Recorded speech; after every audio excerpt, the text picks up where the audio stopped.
갑자기 분위기가 또 바뀌었어요.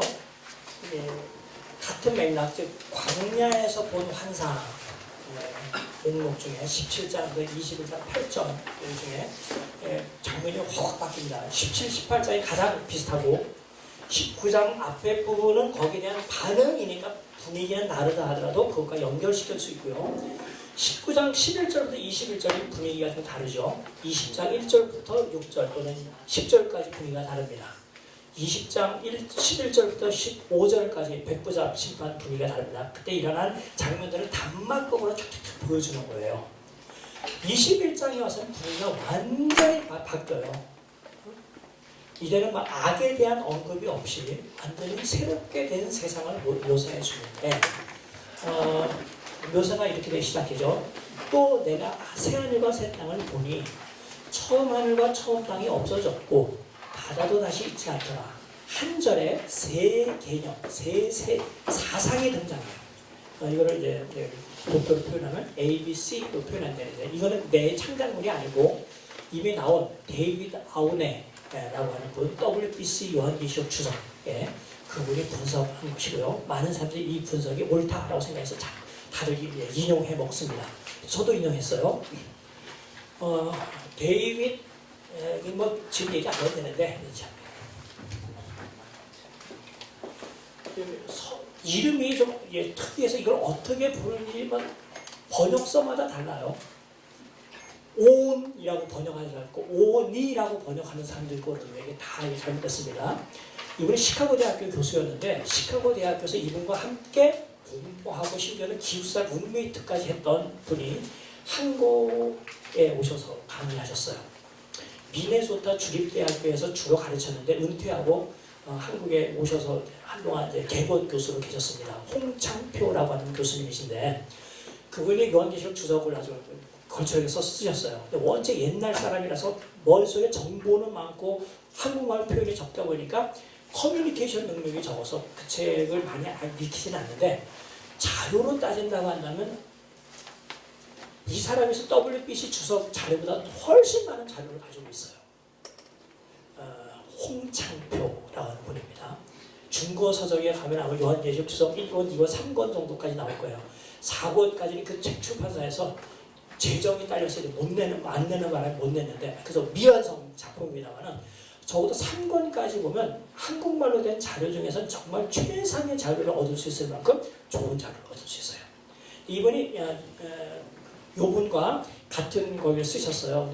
같이 공부했고 야자특기 하는 그런 차이인데 물어봤습니다. 이거 어떻게 발음하냐 했더니 그분의 그 당시 미국에서 불렀던 이름 닥터 아우네, 이 발음은 아우네라고 발음을 해야 돼요. 그래서 나도 이제 비일 교수를 인용하면서 데이비드 아우네라고 했는데 여기 계신 편집부 직원이 이 아우네를 알지 못하고 우리나라 표준법에 의하여 표기하는 것 소리 해갖고 아우니라고 생각해요. 원래 발음을 아우네라고 발음해야 된답니다. 저는 아우네라고 하겠습니다. WBC 아우네 이분은 요한계시록을 요한이 신약의 선지자라는 관점을 가지고 썼다고 보고 있어요. 당시 유대 문헌 이런 걸 굉장히 많이 인용했습니다만은 선지자적 메시지, 구약의 선지자가 하나님의 계시를 받아서 전달하는 것처럼 환상 계시, 꿈도 보고 또는 음성 계시 듣고 전달하잖아요. 그거와 동일한 것처럼 요한도 그런 선지자로서의 역할을 하면서 이 계시를 전달했다. 라고 하는 게 요한계시록을 쓰는 아주 중요한 출발점입니다. 그리고 거기에 플러스 고대의 문학 장치들을 많이 활용해서 이제 요한계시록 기록했다고 보고 있기 때문에 데이비드 아우네의 요한계시록들을 많이 참조하면 좋을 거예요. 상대적으로 내가 강의하면서 이분을 많이 인용하지 않았는데 마지막으로 이걸 인용하면서 이분의 업적을 여러분들에게 소개하려고 생각해요. 1절부터 5절까지 있는 내용 중에 1절에 이미 중요한 사상 3개가 들어가 있어요. 보라 내가 보니 내가 새하늘과 새 땅을 보았다. 처음 하늘과 처음 땅이 없어졌다. 그리고 바다도 다시 있지 않더라. 보면은 1번 A는 긍정적인 내용, B와 C는 부정적인 내용을 묘사하고 있다는 걸 단박에 알 수 있겠죠. 그렇죠? 없는 거니까 다시는 없다고 했으니까 바다가 나쁜 거예요. 여기서 바다는 물리적인 바다가 아니라 구약 성경에서 하나님을 대적했던 원수가 있는 것을 염두에 둔 겁니다. 여러분 이걸 생각하시면 돼요. 이스라엘 백성들이 애굽에서 가나안 땅으로 가려고 할 때 그들을 가로막았던 큰 원수가 뭐였어요? 홍해였잖아요. 근데 하나님께서 홍해를 가르시고 아들이 이걸 아무것도 아닌 것처럼 하나님께서 딱 만드셔서 건너가게 하셔서 이스라엘을 구원했습니다. 그래서 그 다음부터 성경 저자들은 하나님의 업적을 설명할 때 이것을 설명하는 게 가장 좋다고 생각해요. 하나님은 이전에 옛적에 바다를 가르셨습니다. 바다 속에 있는 꼬불꼬불한 뱀, 리워야단, 그 다음에 라합을 하나님께서 점이셨습니다. 우리가 마치 생선 토막내듯이 그것을 점이셨다는 거로 하나님의 능력을 과시해요. 하나님이 이스라엘을 구원하지 않을 때는 선지자들이 이렇게 외쳤습니다. 옛적에 물을 가르시고 그 다음에 짐승들을 멸하신 이가 여호와가 아니셨습니까? 여호와여 깨소서 깨소서 하면서 하나님의 구원을 독촉하는 내용들이 있습니다. 이게 다 물과 관련된 내용이에요. 그 아이디어를 어디서 얻었을까? 홍해 동화 사건에서 얻은 거죠. 이럴 경우에 큰 물, 바다는 하나님의 하시는 일 또는 하나님의 백성을 대적하는 원수를 가리키는 상징적 또는 묵시적 표현이 되는 거예요. 그런 관점으로 시편을 읽으면 또 다른 느낌을 받으실 수 있을 겁니다. 요한은 그 이미지를 여기서도 썼어요. 그래서 13장에 나오는 용이 권세를 줬던 그 바다에서 나온 짐승이 바다에서 나왔다는 말을 표현을 쓴 것은 이런 성경적인 전통에서 나온 거예요. 그러니까 그동안 하나님의 백성들을 계속 괴롭혔던 것을 어떻게 표현할까? 여기서 바다라고 한마디 표현한 거예요. 그럼 사람이 다 알아들어. 그래서 바로 그런 바다가 다시 있지 않더라 하는 말로 하나님의 최후의 승리를 극적으로 묘사하고 있는 겁니다. 그 다음에 절이 바뀌어서 네 번째로 소개되는 개념은 거룩한 성이 하늘에서 내려온다는 거예요. 출처가 하늘이니까 바다와는 대조가 되겠죠. 그래서 하늘에서 내려옵니다. 그러니까 거룩한 성이 뭐냐? 그 다음에는 하나님의 장막이 사람들과 함께 있음에였는데 하나님의 장막은 성막을 염두에 두고 이 말을 했지만 옛날부터 하나님이 계신 것은 성막뿐만 아니라 성전에 계셨잖아요. 그래서 성전이 있는 그 도시 예루살렘을 거룩한 성. 왜 거룩해요? 하나님 그곳에 계시니까. 그래서 하나님의 장막, 하나님이 계신 바로 거룩한 성 또는 성전이 이번에는 누구와 함께 있느냐면 사람과 함께 있어요. 임마누엘이라는 개념이 신약서 시대에 소개가 되는데 물론 이사야 7장까지 거슬러 올라가겠지만 요한이 쓴 글로 따진다면 요한복음 1장 14절에 말씀이 육신이 되어 우리 가운데 거하시며 우리와 함께 우리 중에 사시매 이렇게 표현한 그 내용이 여기 다시 언급된 거예요.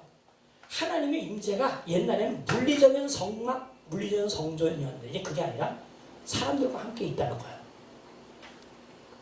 그 다음에 이야기를 보니까 개념이 하나, 둘, 셋, 넷, 다섯, 여섯 번째 개념에서는 다시 사망이 있지 않더라 했는데 이 표현이 바다도 다시 있지 않더라 하는 것과 짝을 이룬다는 것을 알 수 있어요.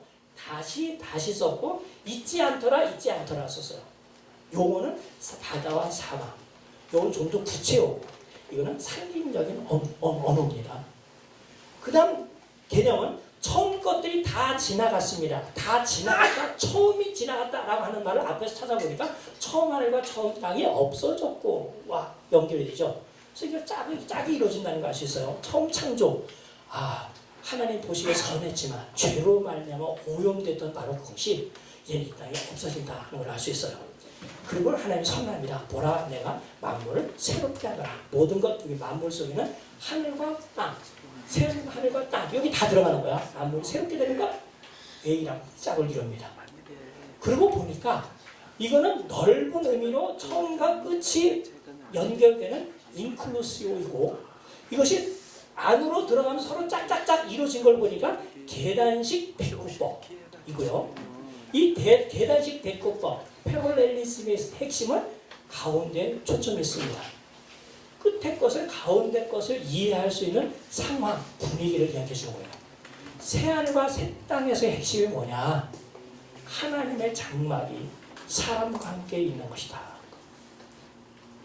이게 뭘로 요약되느냐? 거룩한 성으로 요약되고 있어요. 그럼 이제 이미 21장에서는 세 번째 내가 성령 안에서 이런 것을 보았다라는 경험을 마무리하는 중에 이 말을 했으니 이제 무엇으로 마무리될지 딱 이야기가 되는 거예요. 그래서 우선 요한계시록 21장 1절부터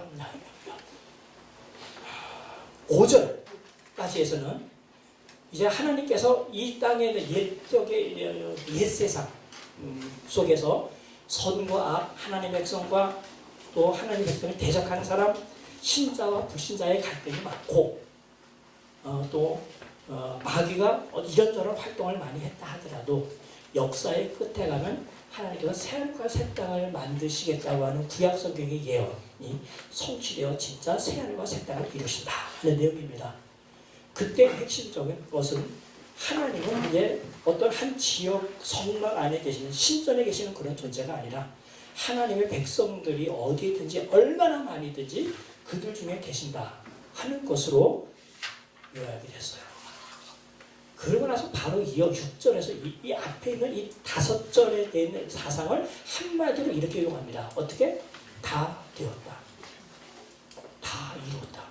기노마이 동사의 완료형, 개고나이 단어감이세요. 말했어요. 이루었다. 이 단어는 몇몇 주석가들은 그렇게 보기를 싫어하지만 그 몇몇 사람이고 또 몇몇 학자들은 상당히 많은 학자들은 예수께서 십자가에 못 박히실 때 다 이루었다 라고 하는 그 말씀과 연결되어 있다고 저도 이제 그 연결된 것을 찾아서 내 주석에 그렇게 언급을 했어요. 그리스도께서 죽으심으로 하나님의 구원 경륜을 이루신 것과 마찬가지로 역사의 끝에 새하늘과 새 땅이 이루어졌을 때 모든 것이 다 되었다라는 것으로 총평할 수 있습니다. 그리고 7, 8절에서는 어떤 이야기가 있냐면 구약 역사의 핵심적인 내용이 언약 주제가 반복이 돼요. 너는 내 백성이 될 것이고 나는 너희 백성이 될 것이다. 나는 그들의 하나님이 되고 그들은 나의 백성이 될 것이라는 언약의 사상이 나타나요. 이 7절에 성경 전체의 중요한 주제들 5가지가 들어있다고 생각하면서 이것을 중심으로 책을 쓰신 분이 호주의 신학자 누구죠?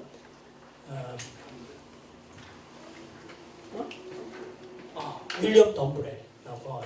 갑자기 덤브레 생각나고 그래요? 골스워디가 갑자기 생각이 나지? 윌리엄 덤브레 교수가 쓴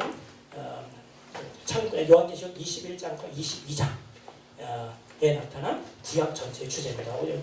장훈태 교수가 번역한 구약의 장세훈 교수가 번역한 구약의 종말론이라는 책 제목이 바로 그런 책인데 그런 내용을 알고 보면 재미있고 모르면 그런 책도 재미가 없어요. 눈에 띄지도 않아요.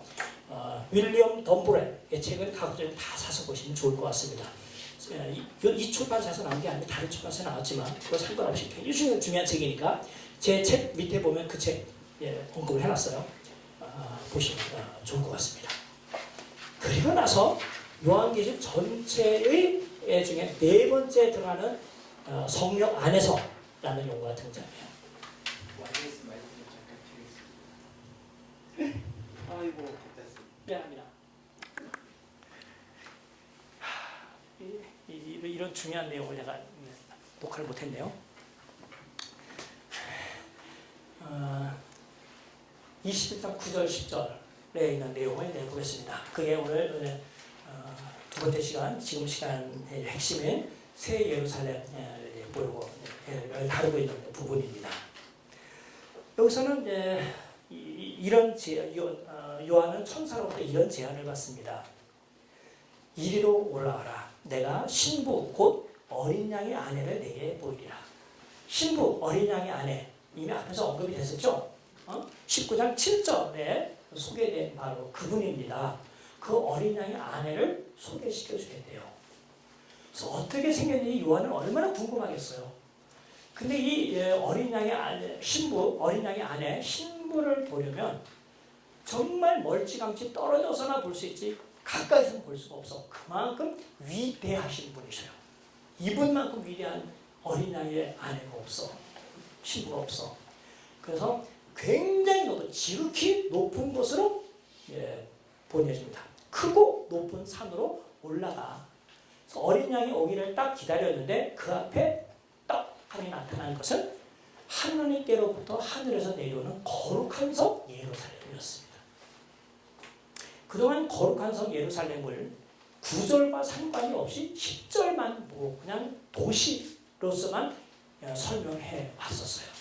네, 그렇지 않습니다. 9절과 10절을 같이 봐야 돼요. 그래서 하늘에서 내려온 거룩한 성 예루살렘은 천사가 제안한 어린 양의 신부, 어린 양의 아내입니다. 아니 어떻게 어린 양의 아내가 도시일 수 있을까? 거룩한 성일 수 있을까? 이걸 이해하는 건 그렇게 어렵지 않습니다.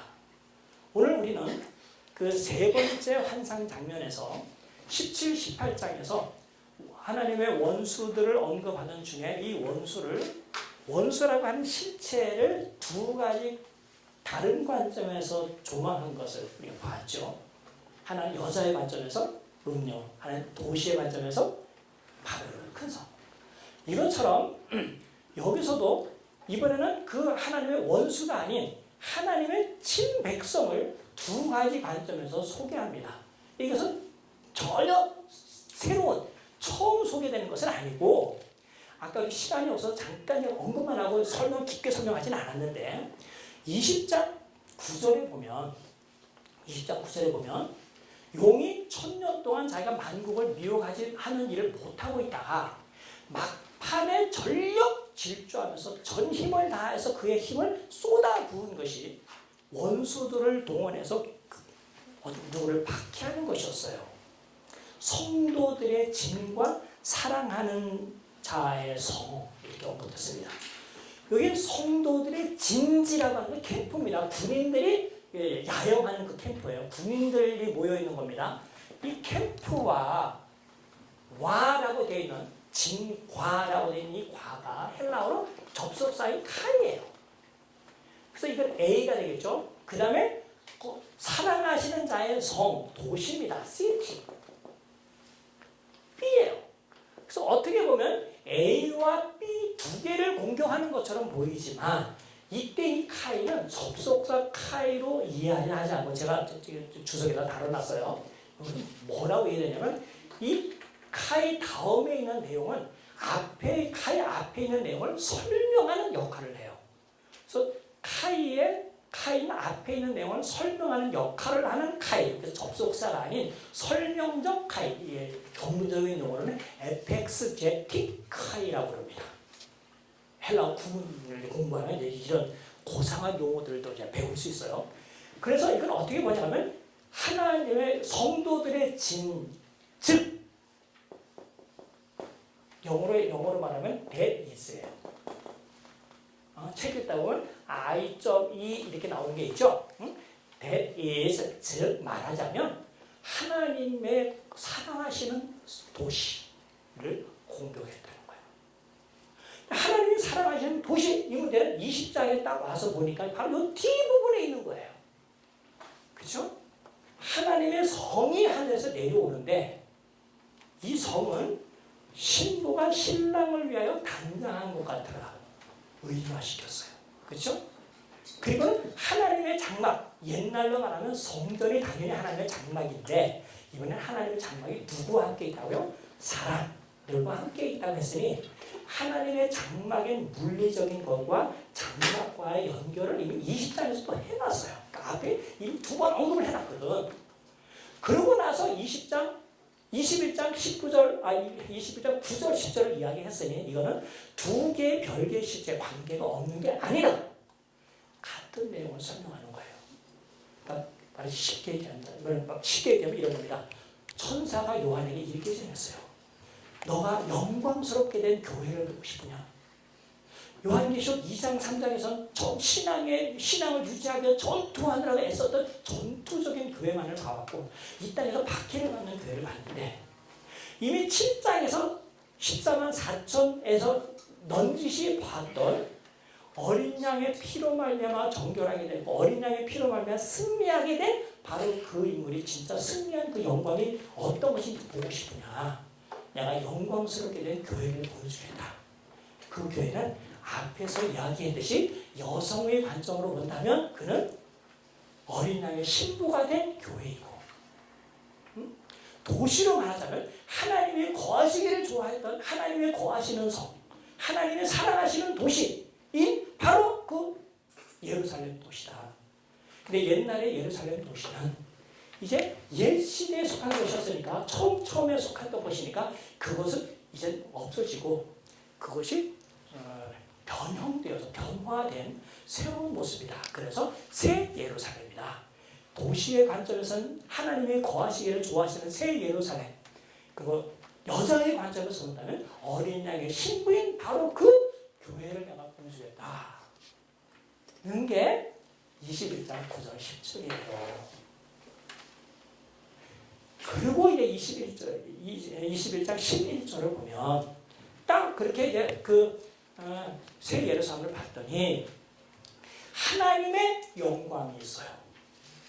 이 말로써 이미 성경 읽는 사람이 혹시 잊어버렸을지 모르겠지만 정말 기억력이 좋은 사람은 그 성의 빛이 지극히 귀한 보석 같고 벽옥과 수종같이 맑더라고 하는 이 말 속에 요한계시록 4장에 언급된 보좌에 앉으신 이가 보석으로 장식되고 무지개만 빼고 거기에 언급된 보석들이 여기에 언급됐거든요.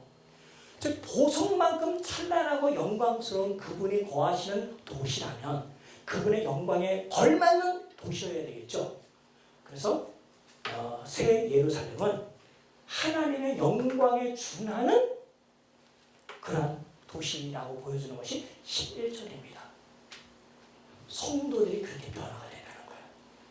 지금 우리는 세상에서 당하는 박해 때문에 누추해 보이고 우리들이 개개인이 가지고 있는 죄성 때문에 정말 열악해 보이고 어떻게 저 단계 구원을 받을까 이렇게 생각하려고 나 같은 사람이 어떻게 구원을 받아 이렇게 자책하는 우리들이지만 예수 그리스도께서 재림하셔서 우리를 변화시키면 이와 같이 영광스러운 모습이 된다는 거예요.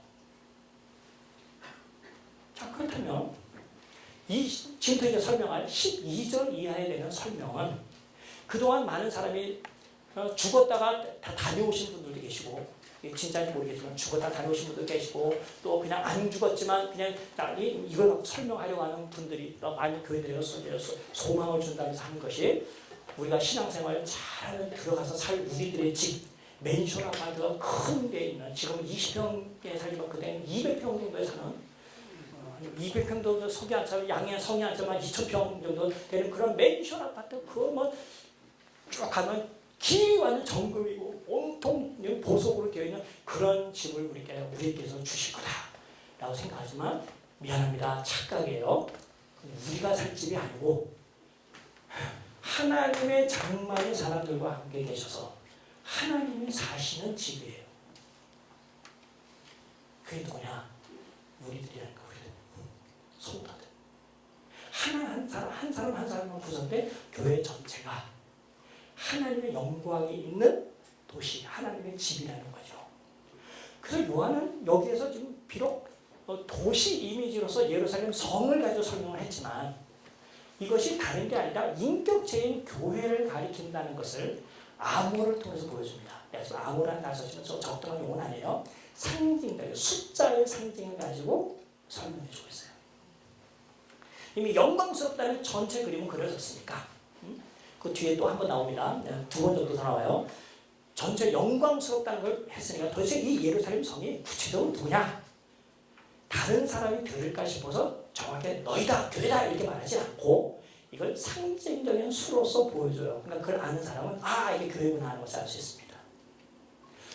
이것을 이해하기 좋은 일단 예비적인 과정은 요한계시록 7장과 14장에 보면 일단 사실 7장이 더 중요합니다만은 하나님의 진노가 막 내려지는 중에 특히 어린 양의 진노의 큰 날이 이른 그런 상황 속에서 그 진노를 두려워하는 사람들이 누가 하나님의 진노 앞에서 감히 설 수 있을까? 이렇게 말할 때 요한은 이렇게 답변하죠. 하나님의 입맞은 자 14만 4천은 능히 설 수 있다. 그들은 어린 양의 인도를 받아서 생명수 강으로 인도함을 받는다 라고 얘기를 했어요. 그러면서 그 사람들의 구약의 관점에서 12지파에서 12천씩 나온 사람들을 묘사하여 14만 4천이라고 설명했습니다. 왜 우술이 없이 딱 12, 12로 떨어졌을까? 12라는 것이 구약의 한 이스라엘 백성을 가리키는 제휴법적 표현, 대표적인 숫자였기 때문이에요. 신약성경에서 여기에 해당되는 것이 왜 예수님은 그 일을 많이 하실 일이 많은데 그 많은 사람을 모집하지 않고 왜 12사람만 모집했을까? 12사도가 바로 신약교회를 대표하는 대명사예요. 바로 이 12라고 하는 용어를 씁니다. 자, 이제 저랑 함께 확인을 해보도록 하시죠. 12절에 보면 아주 굉장히 큰 도시에 성곽이 있습니다. 성을 쫙 둘러서 성곽이 있는데 그 성곽에 들어가는 문이 12문이에요. 사면을 되었고 한 면에 3개씩 해서 12개입니다. 도대체 집이 얼마나 크게 문이 3개일까? 우리 집은 대문이 하나밖에 없는데 어쨌든 이 집은 커요. 이 도시는 문이 3개입니다. 그랬는데 그 3개는 그 12문에는 이 집은 누구의 집입니다. 누구입니다. 라고 하는 걸 가리키는 이름이 쓰여 있어요. 12지파. 그 다음에 그 성곽이 기초석이 있는 기초석을 놓고 성벽을 성곽을 쌓았어요. 기초석은 12개만 해놨습니다. 그 대문의 숫자만큼 해놨는데 거기에 12사도의 이름을 써놨어요. 그래서 12지파, 12사도라는 걸 통해서 구약의 이스라엘 백성 전체, 신약의 하나님 백성 전체 금방 여기서 알려주고 있어요. 뭐 이건 어렵지 않아요. 그렇죠? 그러니까 얘는 누굽니다라는 거예요. 이 새 예루살렘은 12사도입니다. 새 예루살렘은 12지파입니다. 이런 말이죠. 12교회, 우리 교회라는 말이야. 그 다음, 아까 그 위에서 새 예루살렘이 내려왔다고 했는데, 얼마나 그게 크고 높은 산에 내려와서 그걸 보게 했을까? 쫙 봤는데, 보니까 금 갈대잔을 갖고 쟀는데, 네모 반듯한 도시예요. 길이와 너비가 같아. 쟀는데 보니까 길이와 너비만 같은 게 아니라 높이까지 같아요. 그렇죠? 각각이 12,000스타디온입니다.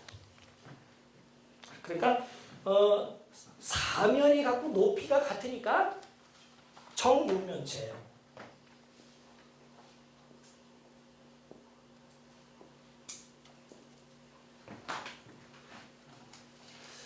구약 성경에서는 주로 규빗을 많이 썼습니다. 그렇죠? 길이 단위로. 스타디온은 로마 시대에 사용하던 길이에요. 원래 이제 그 당시에 자가 없으니까 작년에 발 가지고서 쟀거든요. 발 하나를 보통 30cm, 그래서 1푸트입니다. 발 하나 길이죠. 1푸트를 3개 하면 그러니까 9m가 되고요. 이걸 곱하기 몇 개죠? 또 어떻게 해서 1스타디온이 되면 이게 180m가 돼요. 그럼 180m 곱하기 12,000스타디온. 왜 규빗을 안 하고 12,000 스타디온이라고 했을까? 실제 이걸 계산하면 한 2,200km 정도 됩니다. 어마어마하게 큰 도시죠. 여기서 부산까지가 400km로 간다면 그 외 6배 정도의 길이가 되는 것이 하나의 도시예요. 물리적으로 생각할 수 있겠어요? 그러고 보니까 이 단어는 7장 9절에 나오는 허다하게 많은 사람, 능히 수를 셀 수 없이 많은 사람이라는 숫자와 관련해서 그 허다하게 많은 사람, 능히 수를 셀 수 없는 거에 해당되는 길이라는 것을 알 수 있어요. 그렇죠? 굉장한 거예요. 여기서는 실제는 이게 2,200이냐 2,400이냐가 중요한 게 아니라 12,000이 중요해요. 이게 14만 4천에서 12,000 했었죠. 12,000으로 이루어졌어요. 가로 세로 높이가 12,000이면 이거는 어마어마한 건데 가로 세로 높이가 같다는 말에 딱 떠올리는 것이 열왕기상 6장 20절에 나오는 솔로몬 성전을 지었을 때 솔로몬 성전에 있는 내부에 있는 기물들을 소개하고 규격을 소개하면서 내성소, 즉 지성소를 소개하면서 그죠? 20규빗이었죠. 정육면체로 되어 있는 겁니다. 지성소예요. 그럼 지성소는 아까 여기서 이야기했던 것과 정확히 일치합니다. 하나님의 장막이 사람과 함께 있으네. 우리가 흔히 하나님은 성전에 계신다라고 말하지만 정확히 얘기하면 하나님 성전에 계신 게 아니고 성전 안 지성소에 계신 거야. 그러니까 정육면체 되는 공간에 하나님이 계신 거니까 이 정육면체는 하나님이 계신 공간이라는 걸 알 수 있어요. 하나님의 집입니다. 어쨌든 이것을 통해서 이것도 12를 가지고 구성을 해서 하나님의 백성임을 암시해줘요. 그리고 얼마나 많은 거냐? 많은 숫자의 1000을 써서 이거는 광대하다는 거 표현합니다. 여기서 그치지 않아요. 17. 그 성곽을 측량하면 144규빗이었어요. 여기 성곽이라는 건 도시 길이만큼은 돼야 되는 건 성곽의 길이가 144규빗은 아니겠죠. 그렇죠? 높이 아니면 폭이겠죠. 보통 높이로 봐요. 근데 저는 폭으로도 봤어. 상관없어요. 폭이든 높이든 여기서 144를 썼습니다. 갑자기 여기서 스타디온이 아니라 구약의 도량형의 규빗을 써요. 궁금한 사람 이걸 따지면 한 70m 정도 되는 겁니다. 그러니까 도시에 대한 높이가 너무 약해. 그러니까 비율이 맞진 않아요. 도시가 이렇게 2200km 정도 되는데 문은 꼴랑 한 면에 3개밖에 없으면 별거 아니에요. 그렇죠? 그러니까 이거는 미학적으로나 균형학적으로는 건축학적으로는 어울리지 않는 도시입니다. 근데 문제는 이게 건물을 얘기하려고 하는 것이 아니라 이것이 하나님의 백성을 가리킨다는 것을 이야기하는 거기 때문에 끊임없이 12자를 쓰는 거예요. 14만 4천은 12 곱하기 12죠. 여기까지 12자를 계속 써서 이것이 하나님의 백성이라는 걸 계속 암시합니다. 그 다음 해야 돼요. 그 다음 어떤 것입니다. 여기는 하나님의 백성들이 이 땅에 있을 때 여러 나라에서 왔어요. 방언, 언어가 다른 사람들에게 왔어요. 족속도 달라요. 그렇죠? 이런 사람은 어떻게 조화롭게 있을 수 있을까? 사실 심지어 가장 가깝다고 하는 부부간에도 조화롭지 못하게 살잖아. 맨날 싸우잖아. 맨날은 아니지만 종종 자주 싸우잖아요. 그렇죠? 의견이 맞지 않아서. 교회 평화롭게 지내는 교회 있어요. 많잖아요. 교회는 정말 싸워. 근데 이게 거룩하게 된 교회. 도대체 하나가 되면서 보여줄 수 있을까? 그래서 상징으로서 보여줍니다. 18절. 그 성곽은 벼곡으로 쌓였고 그 성은 정금인데 맑은 유리 같더라. 느낌이 오죠? 순수한 정결함이 여기 있어요. 이미 앞에서는 흰 옷을 입었다고 하는 것을 표현했는데 여기서는 정금이라는 단어로 유리라고 하는 말로 교회의 정결함과 순결함을 보여줍니다. 그 다음에 19절 이하에 보면은 뭐냐면 이들이 여러 부분으로 되어 있다고 왔다 하더라도 통일성이 있다는 거예요. 교회 하나 돼요. 쫙 특별히 21절 그 12문은 12진주니 각 문마다 한 개의 진주로 되어 있고 성의 길은 맑은 유리 같은 정금이더라. 이건 물리적으로 도시를 이렇게 보여주는 내가 살 집을 보여준다고 하면 어색해요. 문이 저 정도밖에 안 된다 하더라도 저게 진주, 통진주 하나로 되었다고 치면 사실 그거 좀 이상하지 않아요? 여기서 세상에서 생각하지 못하는 거거든요. 아무리 진주라고 하더라도 어느 정도 크기가 커야 어느 정도 돼야 그게 이쁘지. 너무 크면 징그러워. 그렇죠? 그 핵심은 뭐예요? 보석과 하나로 이루어졌다는 거예요. 교회 통일성. 22절부터 27절까지 보면 보통 우리가 예루살렘 성전 그러면 또 다시 예루살렘을 생각할 수 있을 텐데 다시 한번 요한은 우리에게 주지시켜줍니다. 지금 내가 말한 것은 물리적인 도시가 아니라 인격체로 된 성도들을 도시화했으니 이 땅에 임시적으로 있었던 그림자로 있었던 성전은 더 이상 없고 하나님께서 성전 자체가 되시니까 없고 성전 자체 되신 그분이 이전에 그분이 즐겨 거하시던 지성소에 거하시는데 바로 우리가 그 지성소이고 그 지성소의 영광이 우리 교회를 통해서 나타난다는 겁니다. 그 영광은 어떻게 만들어졌을까? 물론 하나님께서 우리를 변화시켜서 이 땅에서 생각하지 못하는 그 영광으로 변화되겠지만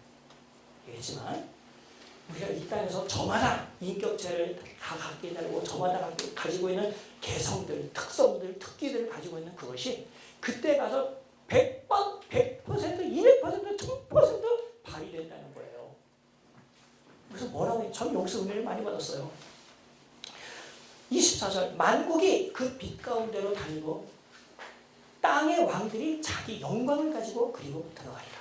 26절 사람들이 만국의 영광과 존귀를 가지고 그리로 들어가겠고 하나님께서 우리를 이 땅에 태어나게 했을 때 저 많이 발휘할 수 있는 하나님의 영광을 저에게 보여주셨어요. 나는 그래서 다른 사람이 하는 걸 부러워하거나 흉내내려고 하지 않아요.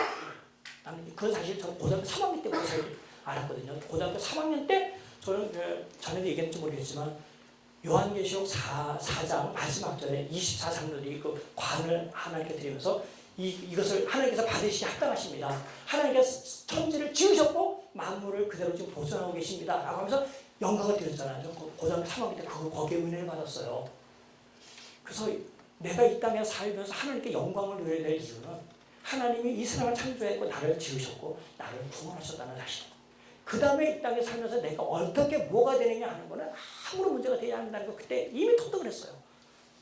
그래서 신학을 물론 그 전부터 신학을 하려고 하긴 했지만 그러니까 신학을 하면 참 재밌었어. 근데 요한계시록을 하니까 이런 내용들이 정말 구석구석 나오거든요. 그러니까 각 사람이 자기 개성을 버리고 연예인을 쫓아가거나 아이돌을 쫓아내든가 다른 신학자를 쫓아내려고 흉내내지 말고 하나님께서 여러분들에게 주신 특기가 뭔지를 알고 잘 발휘할 때 그런 발휘되는 것이 모아져서 하나님의 영광을 드러내요. 제 책 가지고 있는 분들은 이 구절 밑에 제 각주로 뭘 달았는가 한번 보세요. 구스타프 말로의 교향곡 4번 4악장을 내가 거기다 각주로 달아놨어요. 주석에 사실 음악을 각주로 단 사람은 거의 없을 겁니다.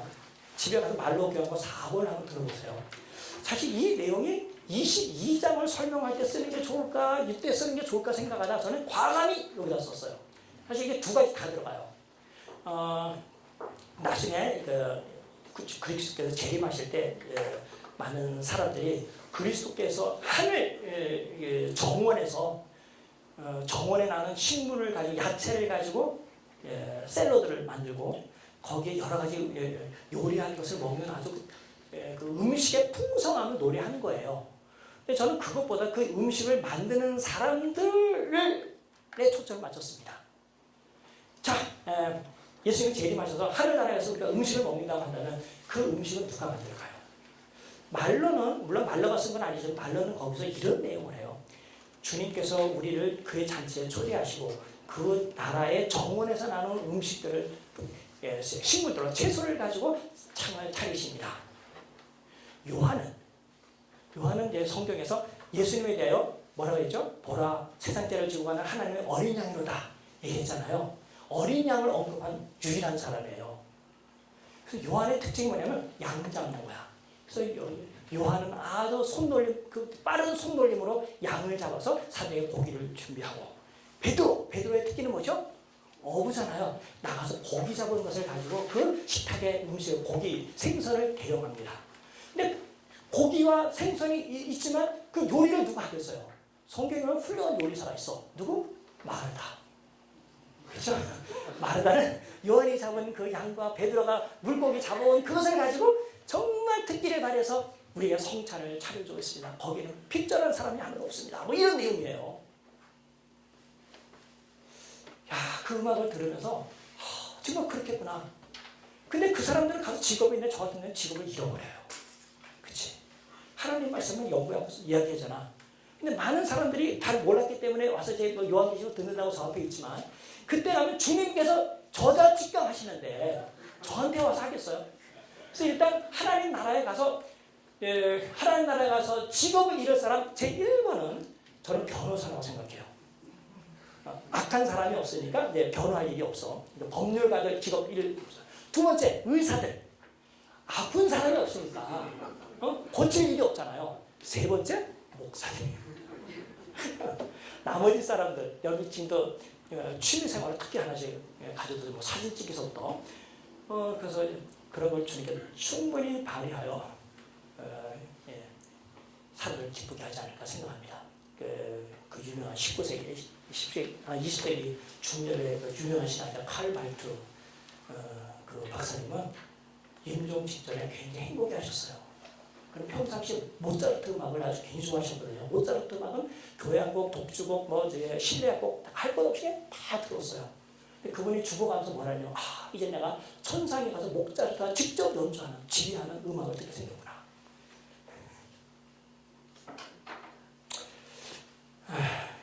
제가 다루지 못한 부분들은 제 책이나 비일 교수님 책을 읽으셔서 보충하시기 바라고 저희들 함께 어쨌든 거의 요한계시록 끝장까지 공부할 수 있게 되어 정말 기쁩니다.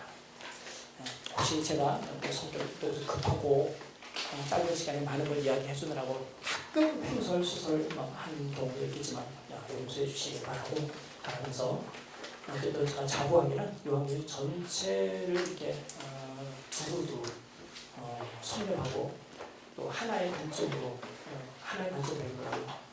일관된 관점으로 또한 요한계시록의 여러 가지 방법론들을 꿰치고 많이 활용하면서 설명하는 사람 찾기는 힘들지 않았을까 하는 생각이 듭니다.